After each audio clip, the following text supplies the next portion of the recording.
criminels de guerre, hein. Enfin, je veux dire, des types qui venaient de commettre en fait les massacres. Il y a des officiers français qui ont remonté au plus haut niveau de l'État que ce n'était pas une bonne idée. On dit avec leurs mots, substance, on dit il faut qu'on arrête, c'est pas une bonne politique, ça risque en plus d'initier des années de conflits dans cette région et on n'a aucune raison de livrer des armes à des criminels.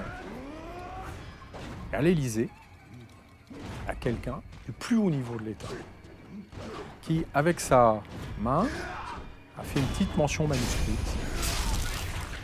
Il a écrit « Appliquer la directive ». Et ça, c'est une des raisons pour lesquelles les archives sur le Rwanda ne seront jamais ouvertes avant que tous les protagonistes soient morts. Ça fait 20 ans qu'on me raconte à peu près tous les 2 ou 3 ans qu'il n'y a plus de contentieux sur le Rwanda. D'ailleurs, on va ouvrir les archives. Sous-entendu, elles n'étaient pas ouvertes avant. La dernière annonce, c'est celle du président François Hollande en 2015. Voilà, président Hollande, suite d'ailleurs au débat que j'ai essayé d'initier avec d'autres sur le fait qu'on ne connaissait toujours pas la réalité du rôle de la France au Rwanda. Le président Hollande annonce, très opportunément, qu'on va ouvrir les archives complètement. Bon, encore une fois, j'insiste, ça veut dire contrairement à ce qu'avaient dit tous ses prédécesseurs, les archives n'étaient pas ouvertes. Et une fois qu'il a fait ça, son cabinet l'a quand même prévenu qu'avant d'ouvrir les archives, il fallait peut-être jeter un coup d'œil sur ce qu'il y avait à l'intérieur. Ils ont dépêché quelques hauts fonctionnaires pour aller vérifier ça.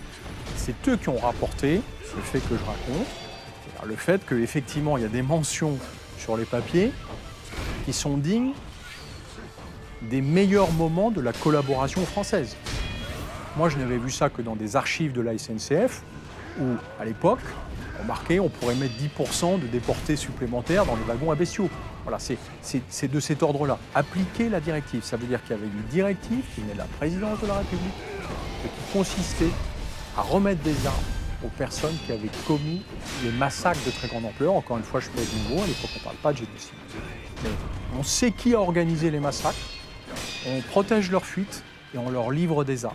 Donc, moi, j'ai aucun problème avec les militaires. Mon sujet, il est avec ces responsables politiques qui ont toujours caché leurs décisions et depuis 23 ans maintenant, puisque c'est 94, le génocide du Rwanda, chaque fois qu'on essaye d'évoquer, simplement d'initier un débat, ce qui me semble normal dans une démocratie, ils le transforment en polémique sur le thème « Vous atteignez à l'honneur de la France ». Moi, j'atteins à l'honneur de la France ?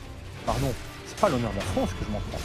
C'est à leur responsabilité, à ces responsables-là qui ont pris des décisions tellement inacceptables qu'ils n'osent même pas en parler.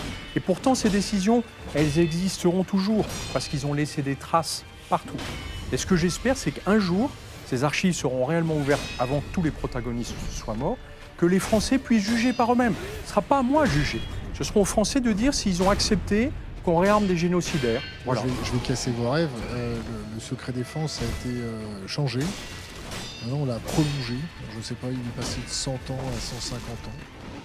Donc, j'ai une question. Nous avons une question de l'Internet. On ne connaît pas cette histoire, mais on va quand même poser la question. Est-ce que vous avez des infos sur les para-belges assassinés au Rwanda ? Je ne sais pas si c'est un hoax, je ne sais pas si c'est quoi que ce soit. Ouais, ça, je crois que l'histoire est très claire, parce qu'en Belgique, moi j'ai écouté la commission sénatoriale qui a enquêté sur le meurtre des 10 Belges, les 10 soldats belges qui étaient censés protéger la première ministre. Et je pense que la lumière a été faite, mais dans une audition publique. Enfin, il faut imaginer, j'invite les gens à regarder les minutes de l'époque, c'est extraordinaire d'entendre la manière dont les Belges ont interrogé les officiels de l'époque pour savoir ce qui s'était passé.